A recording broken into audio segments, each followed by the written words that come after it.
And we are live here on Facebook, YouTube, and Twitter. What's up, guys? Nick Script on the P2W Fantasy Podcast. Going to have the Week 8 start show in a second. Stick with me.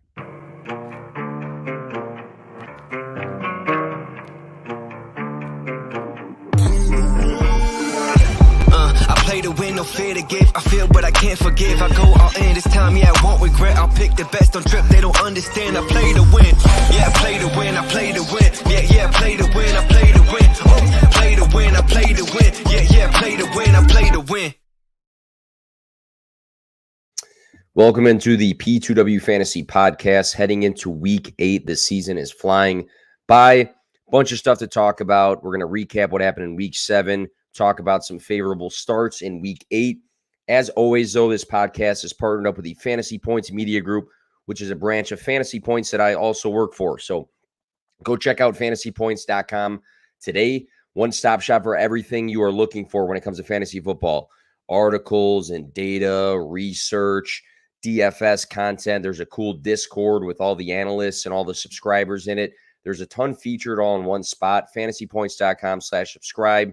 Use a promo code P2W22 for a discount. So today, Week 8 starts that I like to beat their projections, and they're not always just obvious starts that you normally would be playing anyway. Sometimes there's some dart throws in here.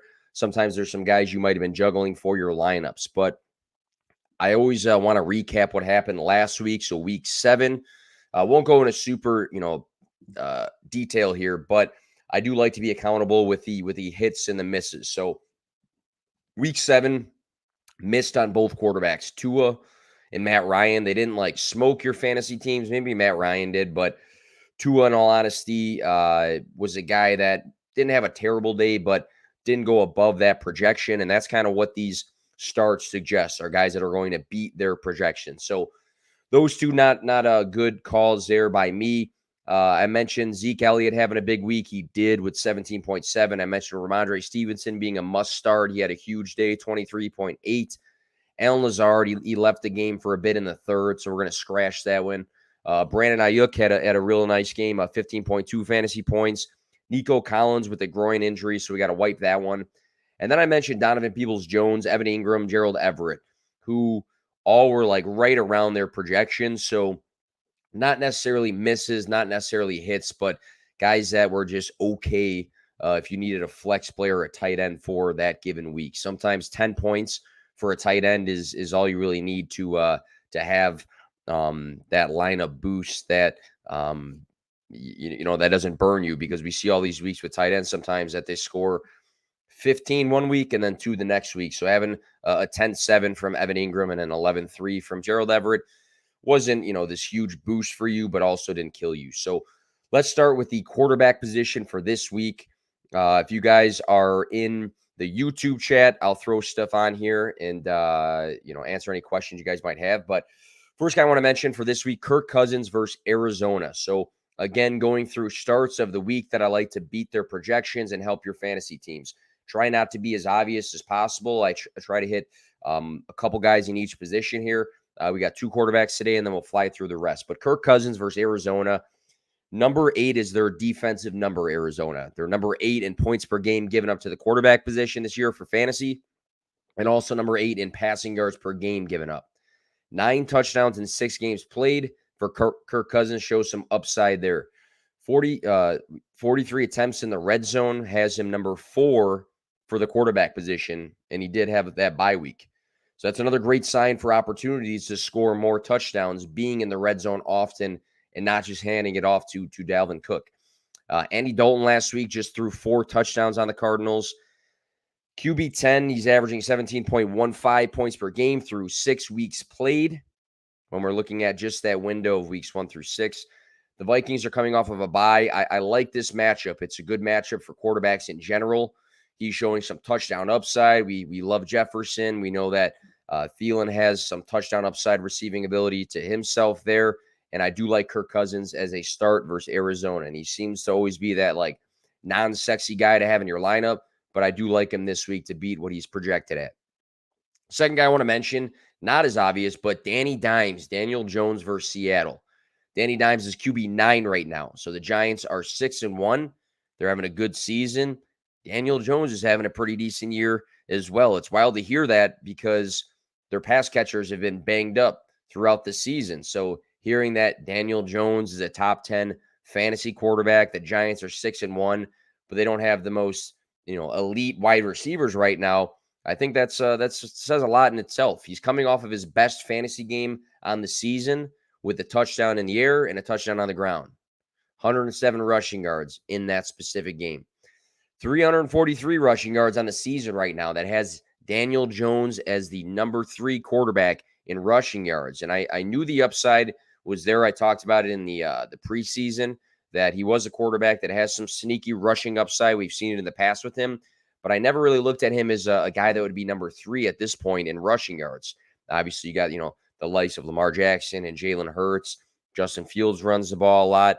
Kyler Murray, who is in the matchup we just mentioned. There's other guys that bring that quality to fantasy, but Daniel Jones is the third best at it right now.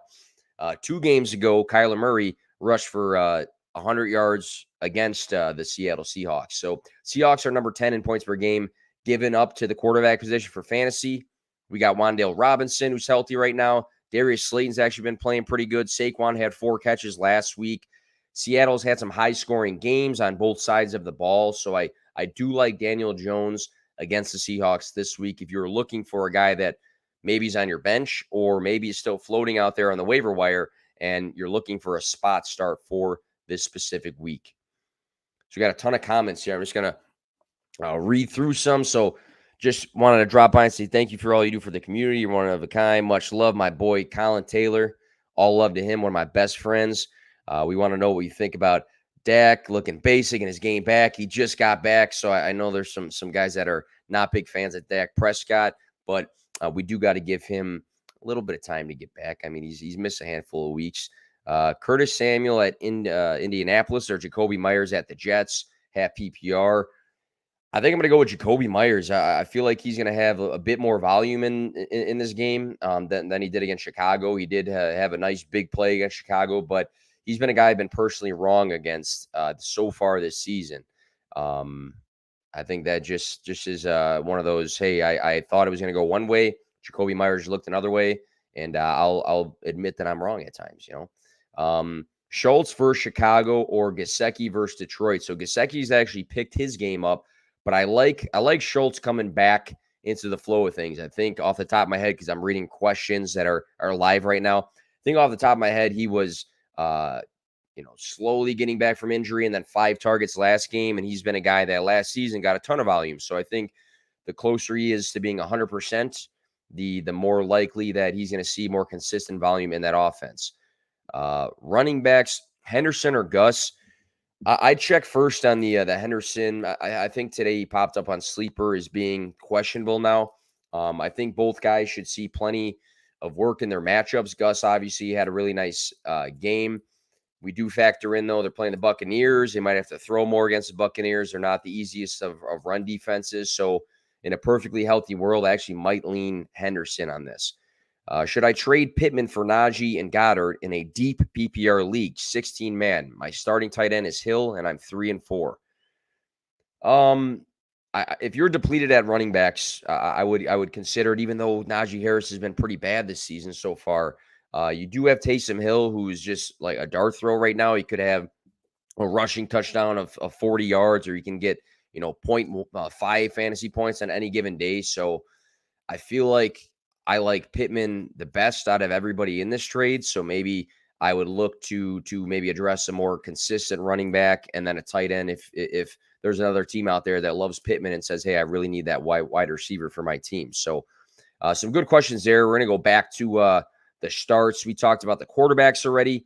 If you guys have more questions, I'm live. I'll answer them here.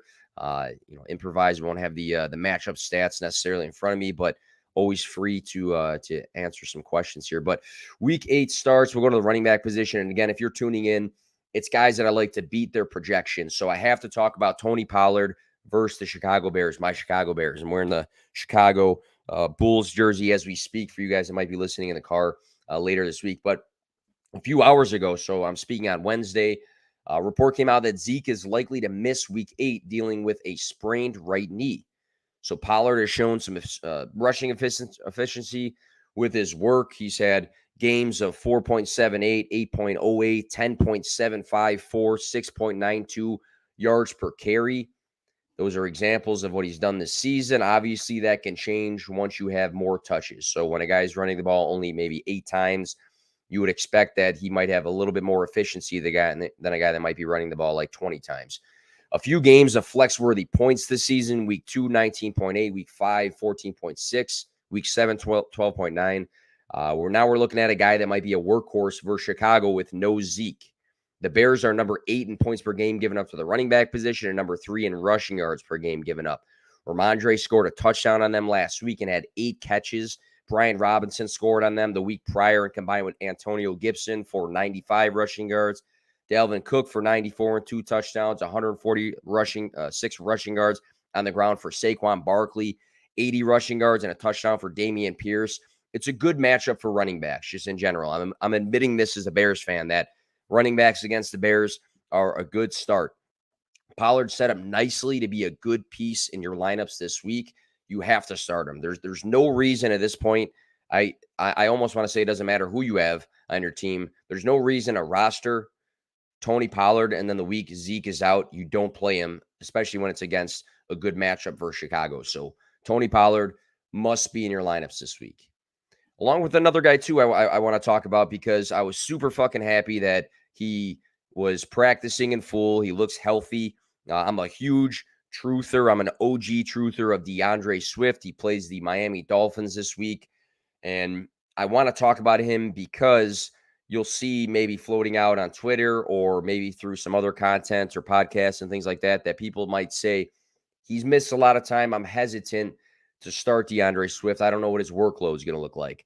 I'm not hesitating, though. I'm playing him everywhere I have him. So through his 2 healthy games, so it's a very small sample size, but 2 healthy games this season, weeks 1 and 2, he had 144 rushing yards and then averaged 11.2 yards per carry in week 2. So showing some good signs of rushing ability weeks 1 and 2. He didn't have a ton of work in week 2, but he did average a ton of yards per carry. So 144 rushing yards week 1. He had to be, I don't have it off the top of my head, but he had to be a top 3 rusher, if not maybe the best rusher that given week. But he scored a rushing touchdown week 1. He had a receiving touchdown in week 2. So more good signs of a guy scoring touchdowns, not just running the ball well, but scoring touchdowns. RB3 across those first 2 games, averaging 21.6. Again, small sample size, but we have to note when a guy is performing well and then he gets hurt. Jamal Williams hasn't been like spectacular the last 2 weeks. Craig Reynolds has factored in. I think they've been looking forward to DeAndre Swift getting back to work in Detroit. Miami's not the most friendly fantasy matchup for running backs, but I think the one favor in this matchup, the favorable thing about this matchup is that we can see more of Swift's receiving skill set, which is what we saw a ton of last season in the games that he was healthy and played. So I feel like this is a game that they're going to utilize him in the passing game against the Dolphins due to the game script that might be there against a good Dolphins offense. So again, I'm suggesting this not as a guy a lot of people might say, hey, of course I'm starting Swift. I just lost Breece Hall and I am banged up and I got guys on a bye week. But you still might have some people that are hesitant because he's missed some time. But I do like DeAndre Swift this week for the running back position. Next on the list, it's going to be the same game, Raheem Mostert. So let's see comments in here. Good timing with DK being out for me in the flex. Pollard to the moon. That's from Skyler. Completely agree with that. No St. Brown means more touches. I think St. Brown's playing in this game, though. I do like Kenny's comment, though, in the section here from Facebook. No Quinn for the Bears either. It's a good point. We talked about the Bears being a good matchup against running backs. They just lost Robert Quinn in a trade for a 4th-round pick, clearing up some future capital and getting a draft picks, which I think is smart for the Bears right now. Another running back, same matchup like I just said, Raheem Mostert versus the Detroit Lions. Same game as what I just mentioned with DeAndre Swift. This one seems pretty chalk, though, because I feel like a lot of content creators will talk about Raheem Mostert, but I can't bank on people that listen to my show to listen to other shows that will talk about Raheem Mostert. So the Lions are number 2 in points per game given up to the running back position and number 2 in rushing yards per game given up. So a great, if not one of the best matchups for running backs in fantasy. This matchup falls right in Raheem Mostert's lap after his best fantasy performance of the season last week with over 20 fantasy points. I think another sign was that was good last week when it comes to Raheem Mostert was the usage in the passing game. So I'm not sure if that's going to be consistent on a weekly basis, but when a guy's been running the ball fairly well, he's playing a majority of the snaps, and he saw 4 catches on 5 targets last week. Now we can say, hey, maybe it doesn't happen every week, but that opportunity could be there for Raheem Mostert to be involved in the passing game. So looking at the rushing days, 69, nice. 113, 49, and 79 rushing yards in the games. He has seen above 60% of the snaps, which has been the last 4 weeks consistently. That's been his rushing days. Pretty solid there. Looking at Detroit, Zeke rushed for 2 touchdowns on them last week with Tony Pollard himself rushing for 83. Ramondre the week prior, 161. Rashad Penny earlier this season before he got banged up, 151 rushing yards versus Detroit. Dalvin Cook, Miles Sanders, they both were just shy of 100 yards rushing and scored a touchdown, a.k.a. start Raheem Mostert. So pretty obvious start there, but again, maybe he's not the biggest of names out there, but we should be talking about him more just because he's leading that backfield. We'll shift to our last running back that I want to mention here. Dameon Pierce versus the Tennessee Titans. So I really want to push this one because I have no idea what is going on with the availability of any of the rest of their offense for the Houston Texans, because in week 7, Nico Collins had a bad groin injury. He's probably going to miss some time. Now Brandon Cooks did not practice for a non-injury reason. So I've seen 2 different ways to go with this. So one, Brandon Cooks might be a big trade candidate that could be somewhere else any day now. If I'm the Texans, not really competitive this season, trying to build for the future, I don't think, Brandon Cooks is part of my long-term plan. Can I capitalize on some sort of capital for Brandon Cooks from a contender this year? I mentioned the Chargers. The Chargers, Keenan Allen's barely played this season. Mike Williams just got banged up, is going to miss multiple weeks. Like, I would 100% be looking at Brandon Cooks if I was the Chargers. I like Joshua Palmer, but I mean, you need something else there besides throwing 22 times the last 2 weeks to or whatever the case it was for Austin Eckler. You need more guys there. Everett's had a good season, but I'd be looking saying, hey, we gotta start winning some more games here. So that's one route you can look. Or I've seen some Twitter comments where people were like, Brandon Cooks misses Wednesdays all the time. So could mean something, could mean nothing. But when it comes to Dameon Pierce, if they're missing a lot of pieces in this offense, you might look at Pierce and say, hey, this guy's already getting a ton of work. He's going to get even more in week 8 versus the Titans. So he's already probably in your lineups, Dameon Pierce. But I do get a lot of Pierce questions almost on a weekly basis. So it seems like, a lot of teams that drafted him didn't draft him super, super high. Maybe he's their RB3 or 4 right now. Maybe he's their flex. I don't know. But he has been a discussion in start questions. So I do want to mention him. But very James Robinson-esque of last year, what we saw with J-Rob with the Jaguars. Not a great team, kind of the lone running back getting a ton of work. 15-plus fantasy points in all 4 of his last games, with 2 of those games being above 20 fantasy points. 4 straight games with a minimum of 20 touches. That is great. That's exactly what you look for out of a running back, is volume and consistent volume. This is what you love for running backs. So we don't know what's going on with the Texans. Maybe they're going to be missing a couple guys now. Even if they're not, Dameon Pierce getting a ton of work. He should be in your lineups. That'll be it for the wide receivers. And quick question: Tennessee will focus on them. Doesn't that bother you? I feel like you could say that about every team though the last few weeks. I mean, Brandon Cooks really hasn't done much for teams to overemphasize him. The passing game's not been great. I feel like when a guy's running the ball like 20 times a game, I don't have the exact average, then people probably are picking up on it, but he's doing well with the work he's been getting. Full PPR is from Kyle Grove, QB Geno Smith. And if I'm reading something random, if you guys are listening on the podcast, it's questions, which I love to answer. But Geno Smith, Jamar Chase, Stephon Diggs, Devonta Adams, Travis Etienne, Tony Pollard, Dallas Goedert, Michael Pittman's a flex. Would you trade away Pittman and Bateman for Swift? Interesting. So I think in this case here, you got Jamar Chase, you have Stephon Diggs, Devontae Adams, Etienne, and Pollard. I might consider it because although I love Pollard this week, he's one of my starts of the week.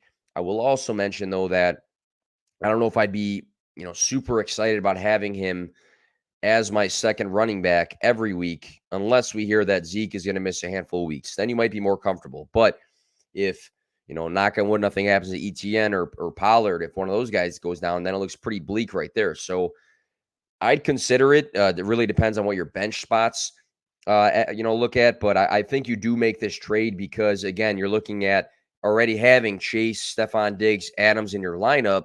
Now you can have ETN and Swift. I mean, Pittman's a guy you didn't even mention.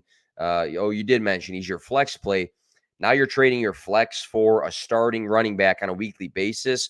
I'm one of the biggest Swift truthers that you'll meet when it comes to content creators. Talked about DeAndre Swift earlier on this podcast. I'd make that trade for sure because I think it solidifies your starting lineup a bit better. Throw your dart on another flex. I know Michael Pittman Jr. is another guy I like a lot, but I'd rather start every single week DeAndre Swift as my running back 2 versus Tony Pollard, unless there's a long-term injury to Zeke. But I love Swift, so I would make that trade absolutely. Shifting over now to the wide receiver position. This one, it's a guy that has had high expectations and is a guy that I feel like on Thursday night could see some good volume because of what's going on in his team. But Rashad Bateman versus the Tampa Bay Buccaneers. So it's a Thursday night game. So if you hear this podcast on Friday, Saturday, Sunday, you can either say, hey, great start, Nick. That was a good call. Or, hey, this guy was a dumbass saying that. But Mark Andrews played through an injury in week 7. That resulted in him having 0.4 fantasy points. And that was only due to a rushing attempt. He didn't catch any passes. Bateman should be monitored right now as well. He's listed as questionable for tomorrow, but he wasn't listed on the injury report on Monday, but then he didn't practice on Tuesday, and then he did practice on Wednesday. So we've had a lot of back and forth when it comes to his status for the week. But seeing that he did have 2 practices during the week, and seeing that Mark Andrews is looking less likely to play, and if he does play, he might be limited like last game. Rashad Bateman might be stepping in at 10 targets in this game. He opened up the season well, 13.9, 20.8 fantasy points. Been a bit of a downhill track for him from there because of underperformances and him missing some time. Under 5 fantasy points in 2 out of 3 of the rest of his appearances. One of those appearances wasn't a full game. But, I'm looking at this. It's not an easy matchup, but we will have the potential for Lamar Jackson to have to push the ball through the air. If Andrews is out or even limited, now we're looking at, all right, now it's Rashad Bateman and Devin Duvernay. And I've actually liked what Devin Duvernay has done this season in an extended role. But again, against the Buccaneers, if that team is looking better and better weekly, even though last week, I can't say that as much, but the Bucs are looking more healthy. If they force a game through the air, we're talking about Bateman potentially 10 targets in this game. So, yeah, that's the route I'm going to go with Bateman. But the next guy on the list, Devonta Smith versus the Steelers. Number 4 in passing yards per game given up. Number 3 in points per game given up to the wide receiver position. So maybe that screams A.J. Brown, but we need to credit Devonta Smith for having a solid fantasy season himself right now. So he did scare us week 1. He had that goose egg, but then if we look specifically at weeks 2 through 6, so after the goose egg and then before the week 7 bye week, he's been the wide receiver 7, averaging 16.9 fantasy points in that stretch. He's had a season high of 30.9 fantasy points. So he's had some really nice games to average 16.9 in that window after the goose egg, after the 0. Number 22 for wide receivers, according to Player Profiler, in yards per route run. He's top 25, even with a bye in receiving yards for the position. It's a good matchup. You got a good young wide receiver performing well, getting some decent volume. I think he had a game of like 12 and 11 targets already this season. I think a lot is going to have to do in this game with the Steelers giving the Eagles a good game, because if this game were to get away from the Eagles, then maybe they can kind of pound the rock and not have to throw the ball as much. But if the Steelers can give them a good game, I do like Devonta Smith just because of the performances he's had so far this season, and again because of the matchup to what they give up when it comes to the Steelers and passing yards per game and points per game to the wide receiver position. Another wide receiver here to mention, Wan'Dale Robinson, who I have talked about plenty on this podcast and through content. He finally looks healthy. Second round draft pick by the current staff, number 3 in the nation for college and receptions last season.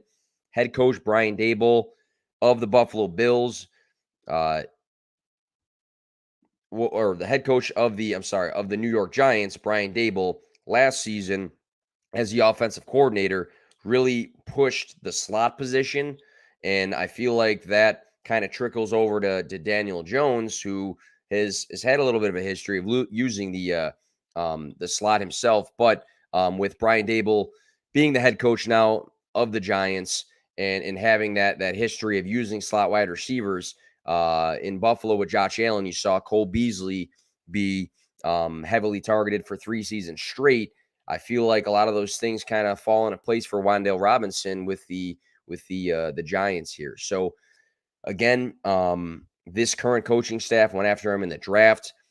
We can say Kadarius Toney was in a first-round draft pick the year prior, but again, different staff, and that guy's been banged up.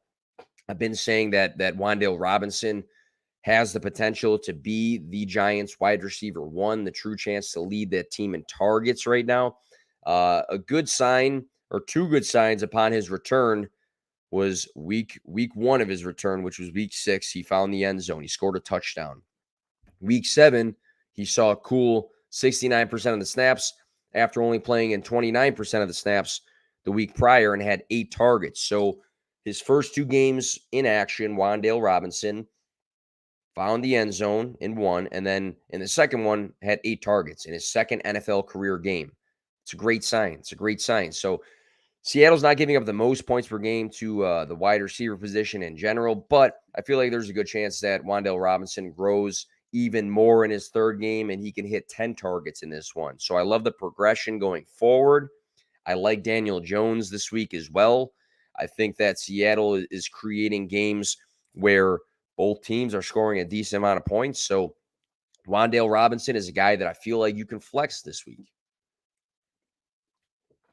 Next wide receiver, got 2 more.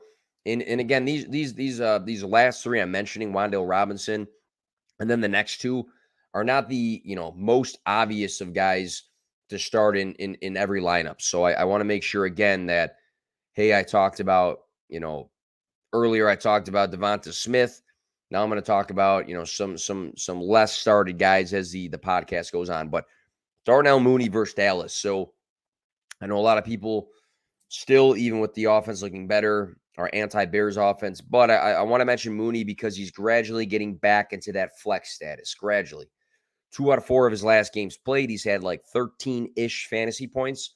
I feel like Justin Fields has looked pretty solid the last few games and is in an offense that looks like it's featuring him as the center of the playbook, which we have not really seen the first few weeks of the season or last season. So obviously he's got to play better and do things in a way that, he's not turning over the ball and he's not missing reads and things like that. But I think Justin Fields has been playing better. And I think that trickles over to Darnell Mooney. So 18 targets in his last 2 games. He had a season high of 12 in week 6. And then last week, he had enough to stay involved back-to-back weeks. We know Mooney has the ability to take one for a big play. We saw that in week 4. He had 4 catches for 94 receiving yards, 4 straight games above 50 receiving yards. Not lighting the world on fire there, but I feel like for fantasy football, you need to look for trends and look for good signs, and I feel like these are good signs. So I'm hoping against Dallas that the game script could mean Justin Fields hitting 30 attempts. It's wild to say like that's a big thing, but his season high has been 27. Dallas, not an easy matchup. Everybody's going to toss around Trayvon Diggs' name, but I feel like the signs are there for Darnell Mooney to be in the right direction. And then the last name here on this list the deepest of picks here, deeper league play and suggestion. I don't, again, I don't ever want to come in this podcast and not have a couple dart throws that, hey, you're in a pinch or you're in a deeper league. Here's a guy to take a look at. But Khalif Raymond versus the Dolphins. Deeper league play, but the Dolphins are a top 10 matchup for wide receivers when it comes to points per game given up to the position, as well as passing yards per game given up. Josh Reynolds did not practice on Wednesday. DJ Chark's been on the IR. Jameson Williams still in that ACL recovery process. 13 targets across Raymond's last 2 games, and he's played 85 and 90% of the snaps. So he's on the field a ton. He's getting a lot of work in. 14.5 fantasy points last week with 75 receiving yards. He's had 5 games of 12-plus fantasy points last season.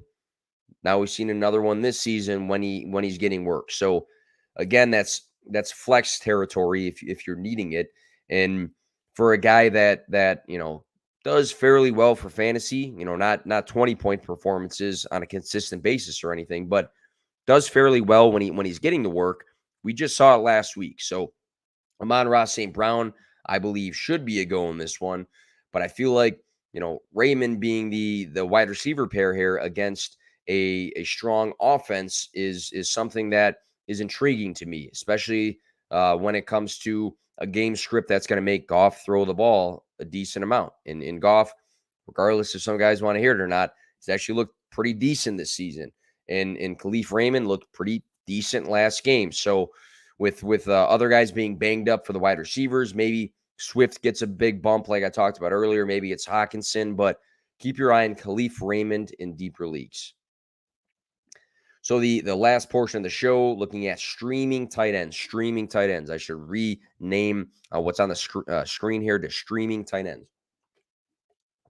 So when I refer to streaming tight ends, I mean tight ends that are rostered in under 50% of leagues. And I looked at ESPN and sleeper leagues. So here's a couple guys. I'm going to just run through them pretty fast here. But Hunter Henry versus the New York Jets, 41% rostered on sleeper, 34.8 on ESPN. Jets are top 12 in points per game given up to the tight end position. He had a down week against the Bears after showing signs of life with 54 and 61 receiving yards in weeks 5 and 6. 16.10 fantasy points in week 6 with a score and 7 targets. That's what we're really aiming for when we're talking about Hunter Henry here. But historically, Hunter Henry has been a threat to score. The Patriots need more pass catchers, finding some consistency in that offense outside of Jacoby Myers.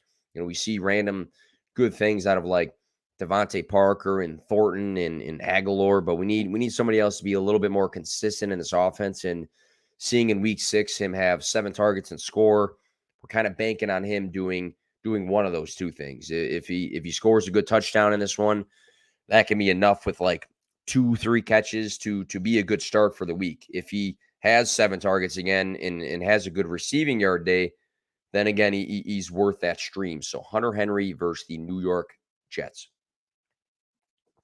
Next is Juwan Johnson versus the Raiders. 9% rostered on sleeper, 5.4% on ESPN. So Juwan Johnson, if you don't know, he's on the Saints.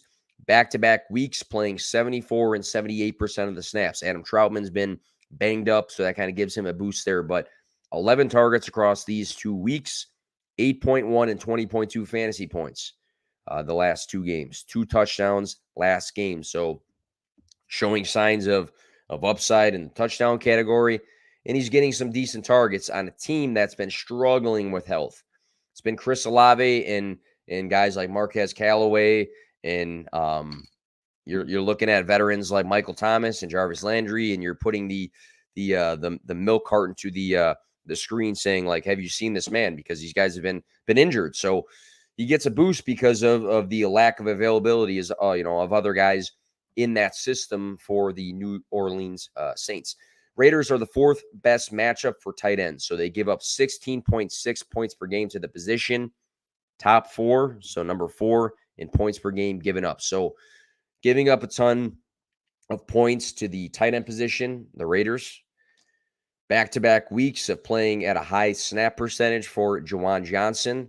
11 targets across those 2 games, and then some touchdowns. So maybe it's a deeper play, but again, I like the potential for him to see decent volume and have that touchdown upside that we just saw last week.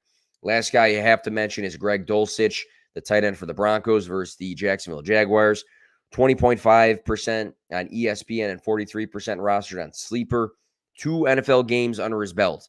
Dulcich scored a big touchdown in week 6, and then the next week he caught 6 of his 9 nice targets in week 7. Tight end 7 across the last 2 games played.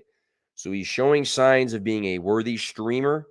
He's showing signs of being more and more important to this Denver Broncos offense. So Greg Dulcich, I think, is a guy you probably should just have on your bench as is. If you have the bench flexibility to roster more than one tight end. But again, as stated before, we look for good signs. We look for trends in advance for fantasy football. And Greg Dulcich, the rookie, is showing those signs. So I want to finish things off here, as long as we don't have any other comments. My guy John McGlynn in the chat here. Who should I start? I have Fournette, Cook, and Kenny Walker. Only 2 spots. I got to go with Kenneth Walker's been on absolute fire. You got to roll with him. If that's Dalvin Cook, then I'm going to go with Dalvin Cook. Fournette, I'm not super concerned about Fournette. He had a really down week, but Rachaad White is playing a role now in that offense that is taking away some work. Maybe last week was a fluke, but Walker's on fire. I like Dalvin Cook a lot. I'm gonna go with those 2 out of the 3, just based off what we're seeing. But last things here as I close off the show. And if you are tuning in and you missed it, it'll be on iTunes tomorrow morning, Spotify, YouTube right after this the show ends. But I want to close things off by giving a couple bullet points to content creators out there, just because I feel like there were some people that were willing to give advice when I first started out as a content creator, and there was more that were not. So I think it's always important to be someone that can give advice because you're comfortable with yourself, and I'm comfortable with what I am doing in the space, and I'm comfortable with the things I've learned. I got a lot more to grow in, and I got a lot more things to learn myself. But if you're brand new to creating content, here's a couple things. Collaborate to build connections. Big. Interact with those that interact with you when it comes to your posts or your content. So I see a lot of people all the time post something, people comment, and they just like everything. No, interact with the people that actually interact with your content. It goes a long way. Head down and grind, man. We get straight away too often with comparing ourselves to other people in the industry or other people in general. There's drama when it comes to the internet.